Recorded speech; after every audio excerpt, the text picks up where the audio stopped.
الحمدللہ رب العالمین والصلاة والسلام علی اشرف الانبیاء والمرسلین وعلی آلہ واصحابہ اجمعین، اما بعد۔ ناظرین و سامعین، آج کوئی کسی کا نہیں ہے، ہر آدمی اپنے مفادات تک ہے، اپنے مطلب تک ہے، اپنے مقصد تک ہے۔ جہاں تک مفادات ہیں وہاں تک ساتھ ہے، جہاں مفادات ختم وہاں ساتھ ختم۔ یہ دنیا کا نظام ہے، یہ دستور ہے۔ میں ایسے کئی لوگوں کی دستاویزات پڑھ چکا ہوں کہ جس میں اس کسی کے بارے میں ایسی تعریفی کلمات لکھے ہوئے تھے کہ حیران ہو جاتا تھا، اور چند عرصے کے بعد، چند سالوں کے بعد ایک دوسرے کے دشمن ہو گئے۔ تو اس سے کیا ثابت ہوا کہ کسی کا تعریف کرنا یا کسی کا مذمت کرنا، اس سے بندہ بے نیاز ہو جائے، اس سے بندہ غافل ہو جائے۔ بس دیکھے کہ میرے رب کا منشا کیا ہے، میرے رب کا تقاضا کیا ہے، میرے رب کا حکم کیا ہے، میرے محبوب کا حکم کیا ہے، بس اس کی تعمیل و تکمیل کرتا رہے۔ اس بات کو دیکھتا رہے کہ میں حکم ربی کے خلاف نہ کروں، منشا پیغمبر کے خلاف نہ کروں، بس اس بات کو ہر وقت مستحضر رکھے۔ باقی دنیا کیا سوچے گی، دنیا کیا کرے گی، میرے عزیزو اس کو دیکھے ہی نہ، اس کو سوچے ہی نہ۔ کوئی کسی کے ساتھ نہیں ہوتا، ہر کوئی موڑ تک ہوتا ہے۔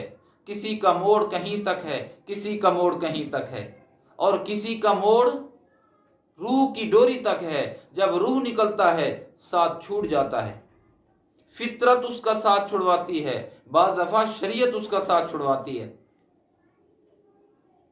میاں بیوی کا جو ایک رشتہ ہے یہ روح تک ہے، روح نکلی تو میاں بیوی کا جو رشتہ ہے وہ منقطع ہو جاتا ہے۔ تو میرے عزیزو، ہم نے اپنے مولا کو دیکھنا ہے، خالق حقیقی کو دیکھنا ہے، اور خاتم المرسلین صلی اللہ علیہ وسلم کے احکامات کو دیکھنا ہے۔ کوئی آ رہا ہے، کوئی جا رہا ہے، ہمیں اس سے کیا؟ ہم نے یہ دیکھنا ہے کہ میرے رب کا حکم کیا ہے، میرا رب مجھ سے کیا چاہتا ہے۔ ہم بے وفا دنیا کے پیچھے مارے مارے پھرتے ہیں، چھوڑ جاتے ہیں۔ مجھے ایک دوست ابھی کہہ رہا تھا کہ جب مشکل وقت آتا ہے تو لوگ کہتے ہیں کہ کون ہمارا ساتھ دے گا، حالانکہ سوچنا تو یہ چاہیے کہ کون ہمارا ساتھ چھوڑے گا۔ کتنی ہم خام خیالی میں ہیں، کتنی خوش فہمی میں مبتلا ہیں، ہم اہم ہیں۔ ارے ہم اہم نہیں ہیں، ہم عام ہیں۔ نہ یقین آئے تو دیکھ لیجئے، میں سمجھتا تھا، بعض دفعہ بعض لوگوں کے متعلق سمجھتا تھا یہ نہ ہوں گے تو کیا ہو جائے گا، وہ نہیں ہوئے، کچھ بھی نہیں ہوا۔ وہ نہ تھے، کچھ بھی نہیں ہوا۔ وہ چلے گئے، کچھ بھی نہیں ہوا۔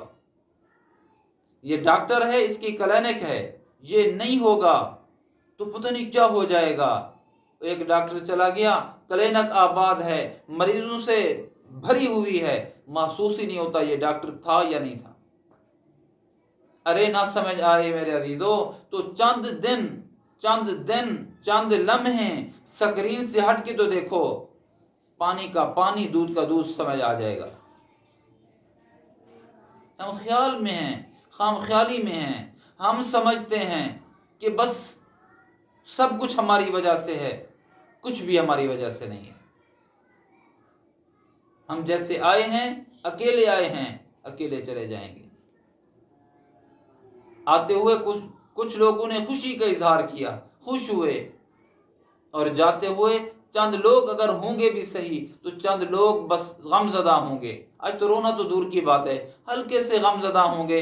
اسی وقت جب تک میت رکھی ہوگی اسی وقت تعزیتی جملے کہیں گے، یار بہت اچھا تھا، بس اس کے آگے باب ختم۔ تو اپنے مولا کو راضی کریں، اپنے اللہ کو دیکھیں، اپنے اللہ کے رسول کو دیکھیں کہ مجھے اللہ دیکھ رہا ہے، کسی لمحے مجھے اپنا نافرمان نہ دیکھے۔ میرا محبوب صلی اللہ علیہ وسلم تک میرے اعمال پہنچ رہے ہیں، اللہ کے محبوب تک میرا یہ عمل نہ پہنچے کہ تیرا امتی گناہ کر رہا تھا۔ حقیقی با وفا اللہ، حقیقی با وفا اللہ کا رسول۔ باقی سب دھوکا ہے، سب دھوکا ہے، سب مایا ہے، سب فنا ہو جانے والا ہے، سب تعلق منقطع ہونے والا، سب رشتے اور ناطے ٹوٹنے والے۔ اللہ با وفا، اللہ کا رسول با وفا، جس نے ہمیشہ وفا کی ہے، ہمیشہ وفا کرے گا۔ بس کمی اس بات کی ہے کہ ہم بے وفا ہیں۔ اللہ با وفا سے، ہم بے وفا ہیں۔ رسول پاک علیہ السلام با وفا سے، ہم بے وفائی کر رہے ہیں۔ کوشش کیجئے، اعمال صالحہ کا اہتمام کیجئے۔ اللہ با وفا، اللہ کا رسول با وفا، اس سے وفاداری کیجئے۔ اللہ مجھے آپ کو اپنے محبوب کا، اپنے محبوب کا تابعدار اور وفادار بنائے۔ وآخر دعوانا ان الحمد للہ رب العالمین۔